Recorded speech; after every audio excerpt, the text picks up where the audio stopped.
Oui, bonjour, cher panafricain. Hier, nous avons tenté de parler du livre Le mutualisme alternatif du capitalisme pour le développement d'Afrique. Et aujourd'hui, je me suis dit, il serait mieux d'en approfondir un peu davantage pour la bonne compréhension.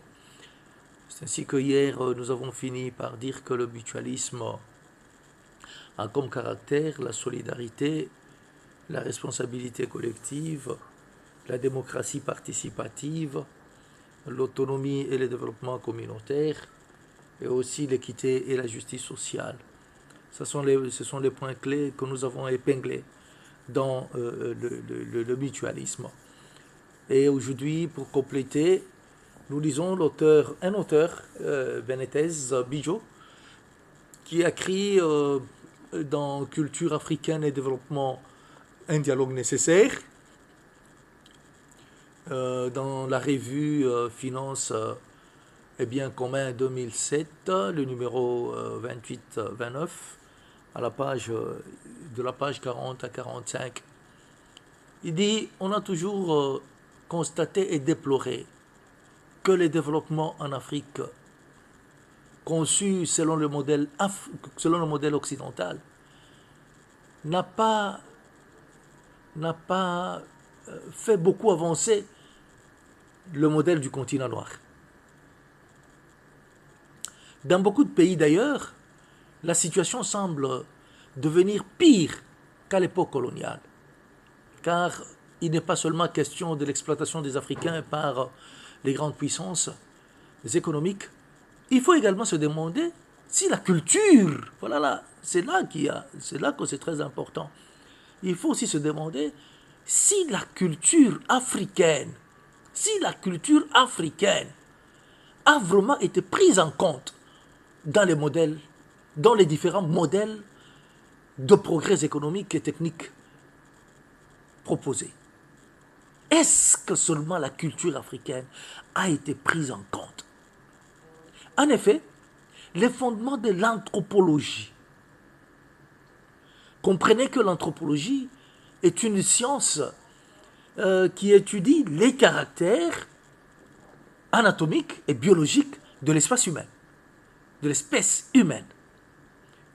Les fondements de l'anthropologie africaine résistent à la modernité.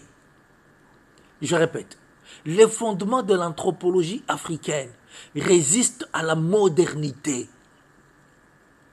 Et ils devraient par conséquent constituer l'âme de tout programme de développement en Afrique subsaharienne. Donc, votre programme, quand vous le concevez, et que vous ne considérez pas la culture africaine qui résiste à la modernité, vous êtes voué à un échec. C'est que vous travaillez pour le capitalisme, pour votre réussite à vous-même. Et il continue pour dire ceci.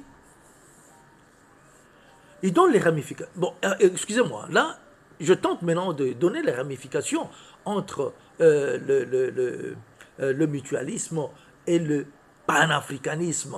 Parce que les cultures africaines sont contenues dans ce que nous appelons le panafricanisme.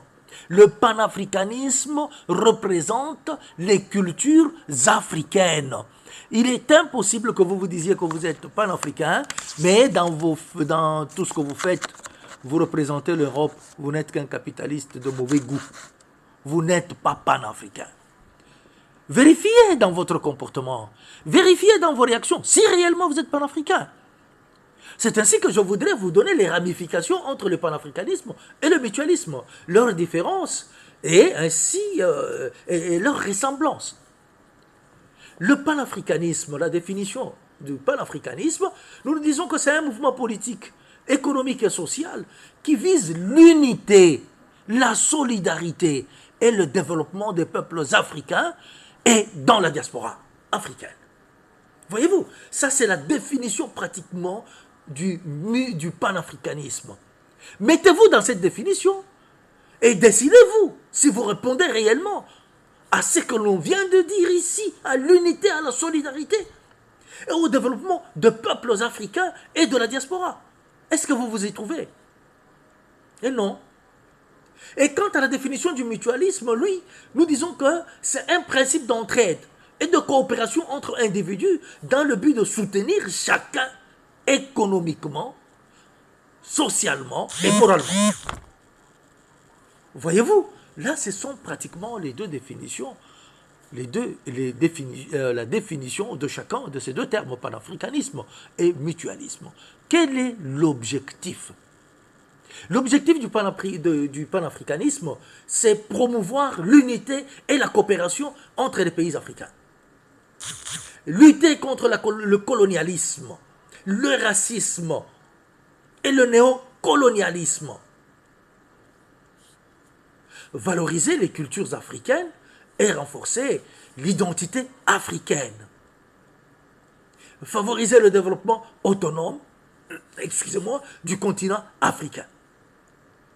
Là, ce sont les objectifs du panafricanisme. Et les objectifs du mutualisme, favoriser la solidarité économique. Vous comprenez? Répartir équitablement les risques et les bénéfices. Créer des systèmes où chacun contribue et bénéficie selon ses moyens et ses besoins. Là, nous avons donné pratiquement les objectifs du panafricanisme et du mutualisme. Et qu'est-ce que nous disons par rapport aux valeurs clés? Les valeurs clés du panafricanisme, c'est la solidarité, l'unité, l'indépendance, la dignité de l'homme et la coopération. Et quelles sont les valeurs clés du mutualisme? Nous avons l'entraide, la solidarité, l'égalité. C'est là que l'on retrouve la dignité de l'homme. Et la coopération. Le point commun entre les deux. Maintenant que nous avons parlé du mutualisme et du panafricanisme, qu'est-ce que nous constatons entre les deux? La ressemblance, c'est d'abord la solidarité. Les deux reposent sur l'idée que les individus et les peuples africains doivent s'unir et s'entraider pour progresser. C'est-à-dire, si nous voulons réellement le développement de l'Afrique, nous sommes obligés de nous entraider et de nous unir. C'est ainsi que vous voyez chez eux, ils viennent ici nous prendre le capitalisme et l'individualisme. Mais chez eux, ils créent l'Union européenne. Ils ont même les ambassadeurs de l'Union européenne. Même la vente. Ils disent dans la zone européenne, voilà comment ça se vend. Là, il n'y a pas de problème. Les États-Unis d'Amérique, ils sont au nombre de combien? Il y a combien d'États? Ce sont les États. Il y en a combien? Ils se sont unis pour arriver à se développer. L'Angleterre. L'Angleterre contient combien de communautés? Combien de pays en fait? Donc vous comprendrez que chez nous, quand ils viennent, ils cherchent que nous puissions nous diviser davantage. Mais chez eux, il faut un effort pour s'unir. Ils s'unissent davantage pour devenir une force. Chez nous, ils viennent nous dire, divisez-vous pour mieux régner. Chez eux, ils disent, l'union fait la force. Et chez eux, ils se développent. Mais nous sommes en train de nous détériorer davantage. Parce qu'ils deviennent une force en s'unissant. Et nous devenons très faibles en nous divisant. Donc le mieux à faire, c'est quoi? Nous sommes obligés de nous unir. Ça, c'est pratiquement ce que nous retrouvons dans le mutualisme et aussi dans le panafricanisme qui représente les cultures africaines. La solidarité, c'est-à-dire les deux ou les plusieurs pays s'unissent pour s'entraider et pour se développer. La coopération. La coopération, c'est l'une des ressemblances entre le panafricanisme et le mutualisme. Le mutualisme promet la coopération entre nations africaines. Mais voyez ce qui se passe à l'Est. Est-ce que réellement les termes sont respectés? Quand nous voyons les pays africains comploter contre d'autres pays africains. Mais ils font du capitalisme parce que le capitalisme est basé sur le pillage. Il est basé sur les détournements. Le capitalisme est basé sur la corruption. Le capitalisme est basé sur le vol. La domination de l'autre. devoir le piller, donc le dominer, l'assujettir davantage, pour devoir le piller, pour devoir voler tout ce qu'il a. Et nous avons l'autonomie collective. Nous recherchons l'autonomie collective. Et nous ne pouvons avoir l'autonomie collective que si nous nous mettons ensemble, nous luttons ensemble, nous mettons nos économies ensemble, et cela permettra que nous soyons une force. Cela permettra que nous soyons une force.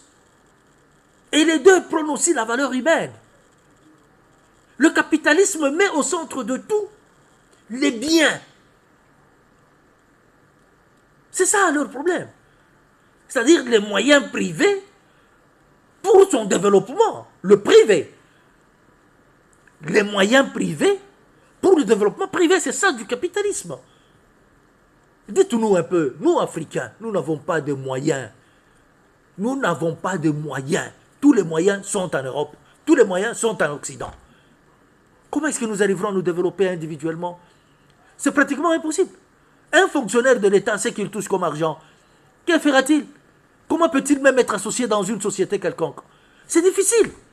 C'est ainsi que moi j'encourage que même les fonctionnaires, même les paysans, qu'ils se mettent ensemble. Qu'ils se mettent ensemble pour répondre à notre culture. Notre culture, qui est l'âme de tout programme que nous devons faire pour nous développer. Qu'ils se mettent ensemble. Qu'ils mettent leur Dieu ensemble.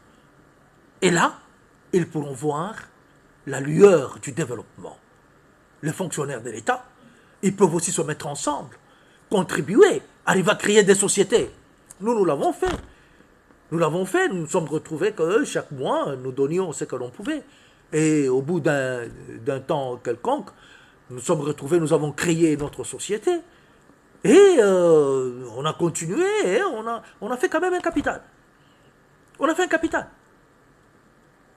C'est que tous ceux-là qui comprendront le mutualisme, le sens réel du mutualisme, l'entraide communautaire, eh bien, ils pourront bien arriver à leur développement. Merci, bonne journée et à la prochaine.